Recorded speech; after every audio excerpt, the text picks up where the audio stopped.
Hey guys, what's going on? It's RC Knockout and I am back with another video. Now if you guys are new to the channel, my name is Nolan and in today's video I have got more upgrades that I'm going to be doing to the cheapest Traxxas Slash project. Now some of these are kind of upgrades, but the reason I'm upgrading these things is because in the last video I actually had some stuff break. So I'm just going to improve it with better parts. So in a very recent video guys, I took this RC to a local RC track and I was running it there, and there were some little kids there, and I let them use the RC. They kind of talked me into letting them use it. So long story short, it got broken. So we have to repair the things that got broken. So I'm going to take the body off. The first thing that got broken is the body mount right here. So the rear body mount completely broke off. So we're going to have to replace that. I got a new one of those. The other thing, the Nerf bar ripped off the side. And the other thing is there's a gear that's stripped, and I think it's probably the Spur gear. I haven't opened up the cover yet, but I think it's the Spur gear. So that's kind of going to lead into what we're replacing today, guys. We're replacing all those parts. So first off right here, guys, we have part, what is this? Part 1914R. So it's the body mount front and rear posts. We just need the rear to replace this, and this is a Traxxas part, so it's just a stock part. And then for the Nerf bars, I've got this right here. So this right here is the RPM Nerf bars for the low center of gravity Traxxas Slash two-wheel drive. So RPM has better plastics than the stock one, so I imagine these will hold up even better, and these will just go in place of these ones. So Nerf bars, these were about 8 to 10 bucks, I want to say. And the last thing I got was right here, guys. I have got a 48 pitch gear. So I think it's a Spur gear. I haven't opened it up yet, but I believe it's probably a Spur gear that got stripped. So I got this Hot Racing hardened steel Spur gear. It's 86 tooth. Right now I think I have a 90 tooth in it, and that one got stripped because the 86 tooth got stripped in it before. So I'm going to be going back down to the 86 tooth, so it's going to have the high-speed gear in it. But this right here is, like I said, a hardened steel Spur gear. And that's what we're going to be doing in today's video, guys. So I'm going to go ahead, bring the camera a little bit closer, and we're going to jump right in this installation. Alrighty guys, so the first thing I'm going to do is I'm going to go ahead and get this gear cover off right here. And there's two screws, one right up here, and there's another one down in here, and I'm going to get this cover off. To make this a little bit easier, I'm also going to take this wheel off. So I'm going to get my, let's see, I got my 7mm to remove the wheel nut right here. We're just going to get this off. You can do it without removing this, but it just makes it a little bit easier, I think, getting the wheel out of the way. This is what we're working on right here. We have got one down here and one right here, and those are both 2mm. So let me grab my 2mm, which I have right here, and we will get both of those off real quick. Yeah, the pinion definitely shifted somewhat.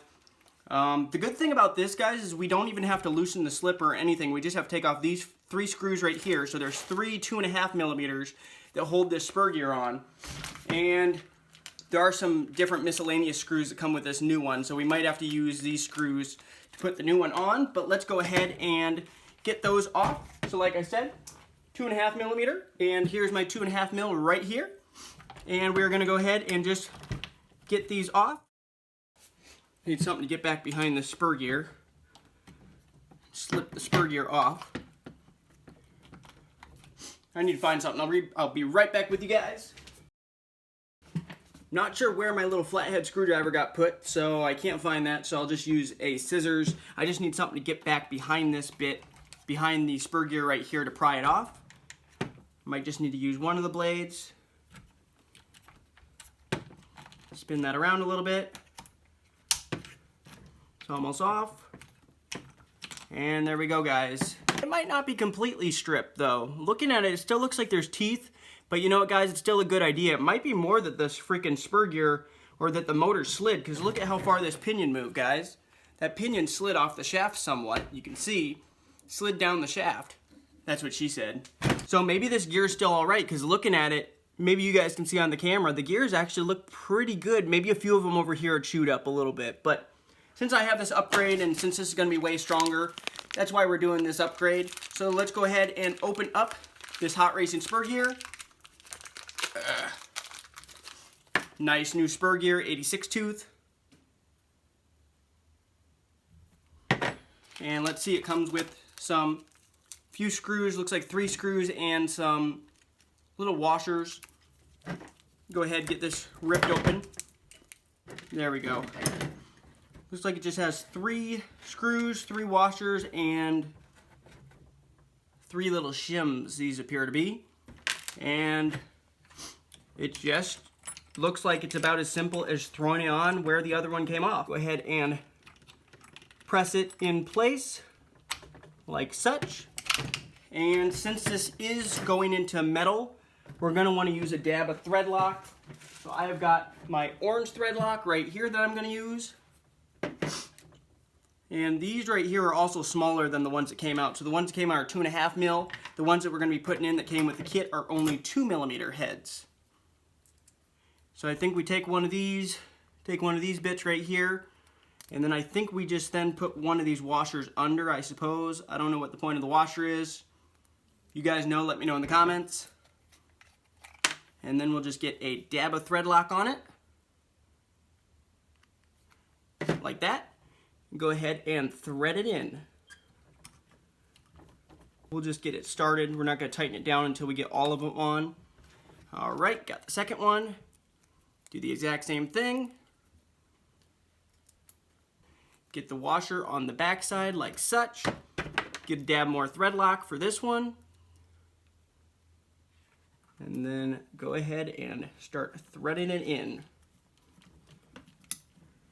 And then we'll go ahead and do the last one, and then we'll get them all snugged up at once. And this, I want to say, guys, costs about $20 for this gear, for this hot racing steel spur gear.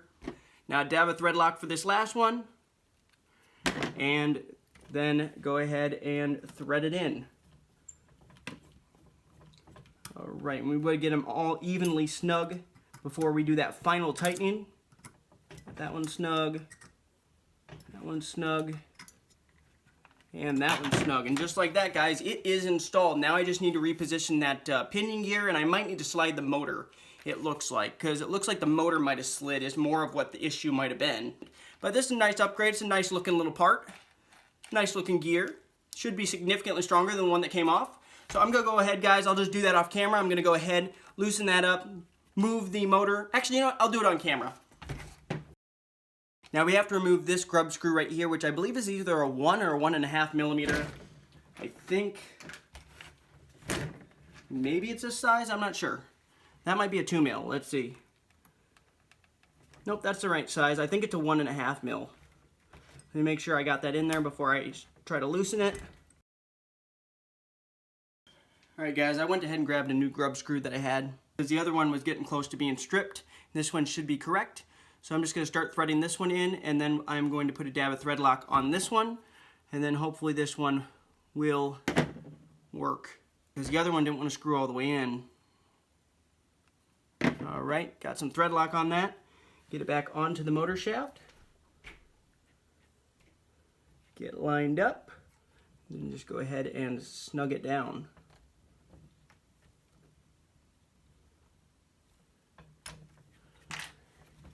As you guys can see, I've got the pinion gear on, but as you can also see, the pinion gear is not touching the spur gear, so the motor did in fact shifted on probably a hard landing. So those are 2 millimeters, these two one right here and one right there. Those are 2 millimeters that hold the motor in place.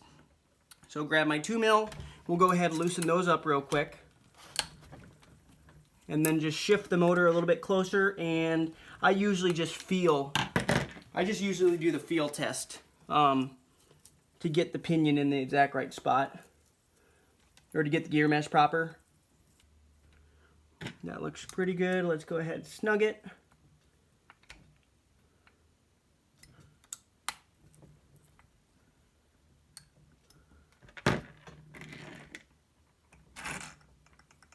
And as you guys can see, just a little bit of gap. And I think that's good, guys. Alright guys, so the next thing I'm going to work on is I'm going to work on replacing this rear body mount.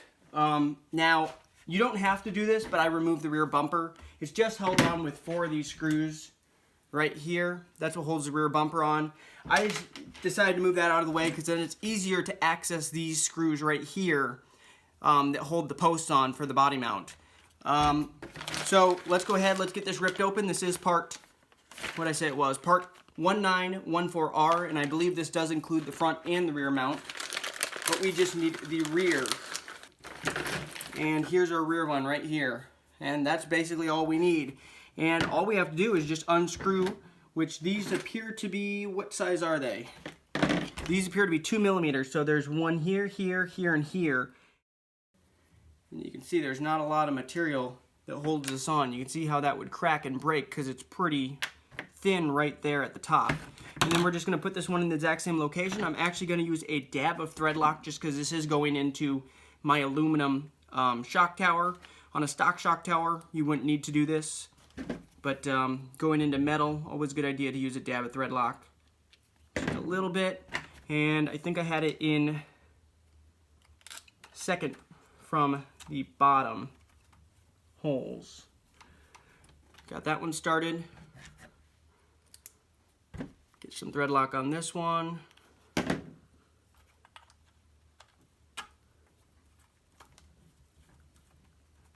this one started. And get the top two started. Dab thread lock. This is actually pretty simple. This is a pretty simple fix, so that's good. And the posts are already on it, so that's good. Just get these ones snugged down, and then we are good to go, guys, and this is going to be done.